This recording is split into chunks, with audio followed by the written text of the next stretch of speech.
참 예수님.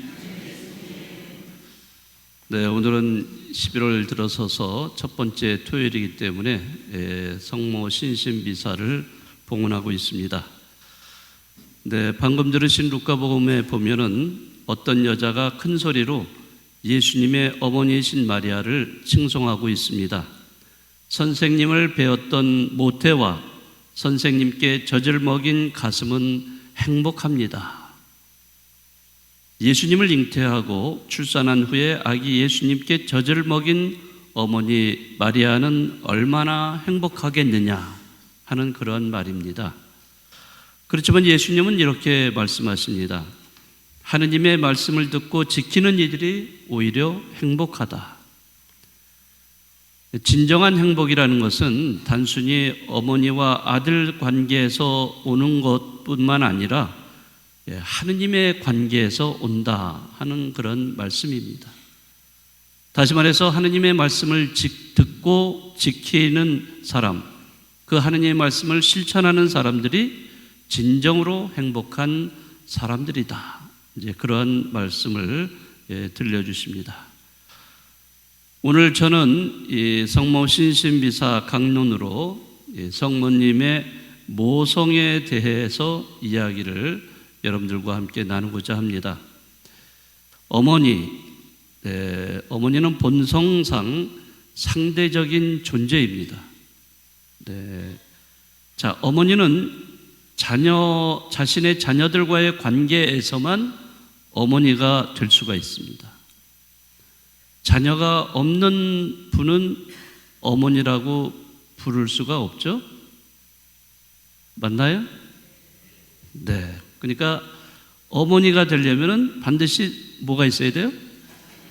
자식이 있어야만 어머니라고 불릴 수가 있는 겁니다. 자, 그리고 뿐만 아니라 우리가 여러분들이 다 아시는 내용이지만은 어머니가 되는 과정에서 어머니와 태아 9개월 내지 10개월을 간 뱃속에서 혼연일체로 존재하고 있습니다. 어머니와 태아의 몸은 서로 주고받는 관계가 되죠. 임신 기간 동안에 그들은 같은 음식, 같은 피, 그리고 같은 산소를 함께 나눕니다. 그리고 만삭이 되어서 아기는 출생을 하게 되죠. 모든 어머니는 이 출산의 고통을 겪습니다.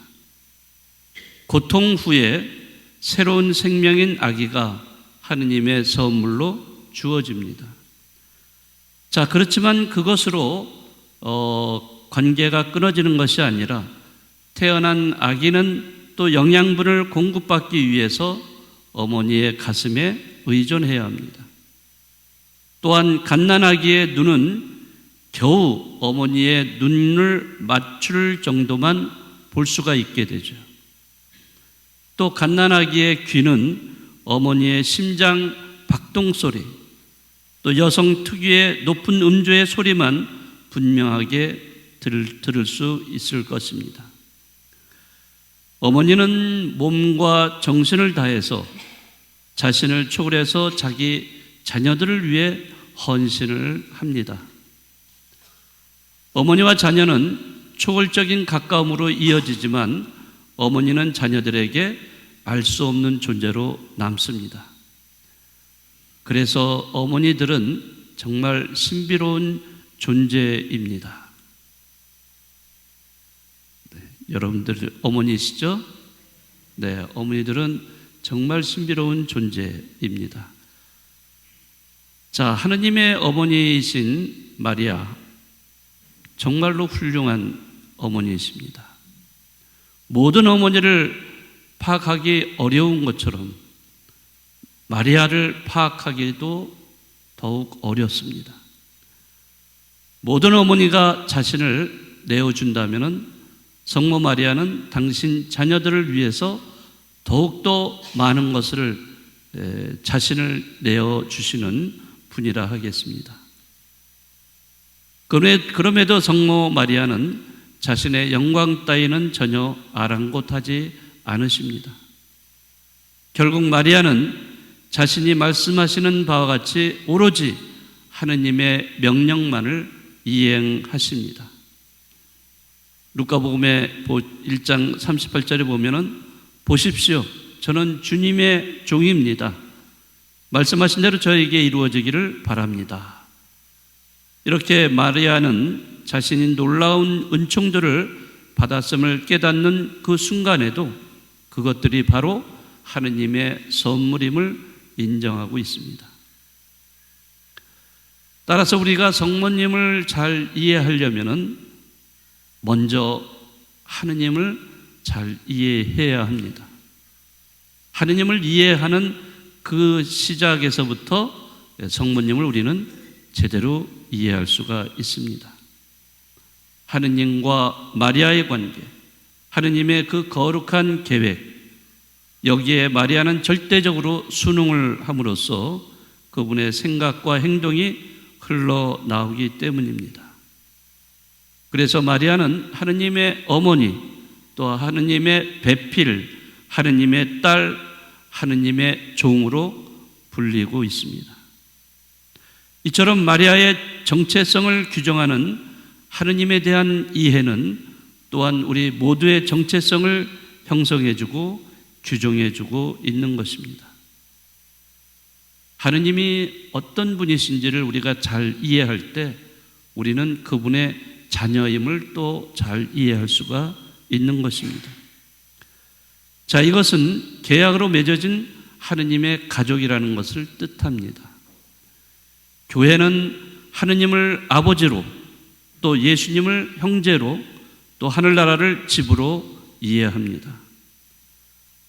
그런데 거기에는 뭔가 좀 빠져 있습니다. 네, 뭐가 빠져 있을까요?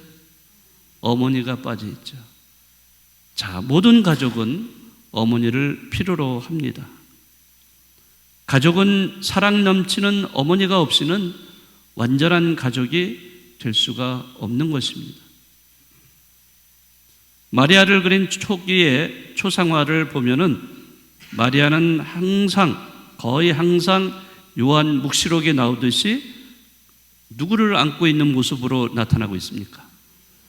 아기 예수님을 안고 있는 그런 어머니로 그 모습이 나타나고 있습니다.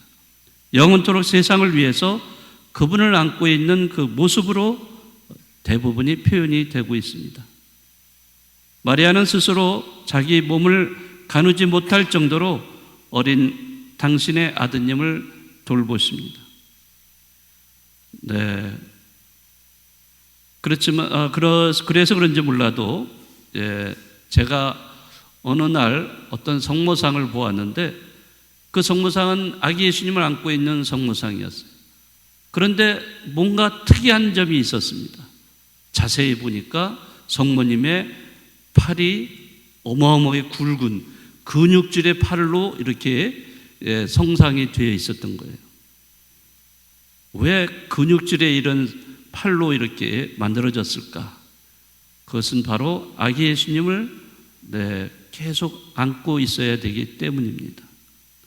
어린 아기를 안고 있는 모든 어머니들, 물론 팔이 두꺼워지고 그러지는 않겠지만은 그래도 강인한 팔이 이렇게 됨으로써 그 어린 아기의 무게를 모든 어머니들이 감당을 하는 거죠. 아마 그런 면에서 성모님도 아기 예수님을 늘 안고 계시는 분이기 때문에 그 팔을 좀 더 근육질로 이렇게 강조를 하지 않았는가, 이런 생각을 해봅니다. 오늘 성모 신신 미사를 봉헌하면서 우리의 어머니신 성모님을 생각해 봅니다. 오늘 복음에서 사람들은 이 훌륭한 예언자를 그 예수님을 낳으신 어머니가 정말로 행복한 분이라고 일제히 칭송을 하고 있습니다. 그렇지만 예수님은 하느님의 말씀을 듣고 그대로 실천하는 사람이 참으로 행복한 사람이다, 이렇게 말씀을 하십니다. 바로 그 대표적인 분이 성모 마리아이십니다.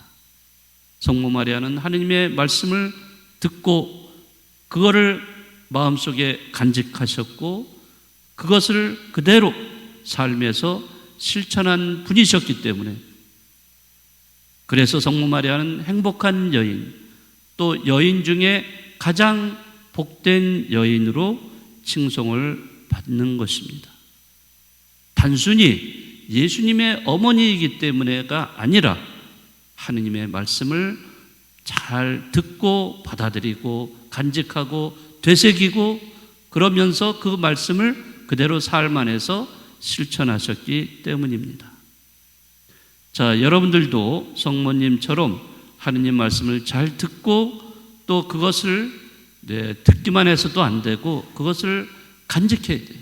기억하고 간직하면서 늘 되새겨야 됩니다. 묵상을 해야 돼요. 그럴 때 진정으로 실천이, 사랑의 실천이 나타날 수가 있을 겁니다. 자, 그렇게 성모님처럼 될 때 우리도 역시 행복한 사람, 행복한 신앙인이 될 수가 있습니다. 여러분들이 정말로 행복한 사람, 행복한 신앙인이 되시려면 성모님을 본받는 여러분이 되시면 좋겠습니다.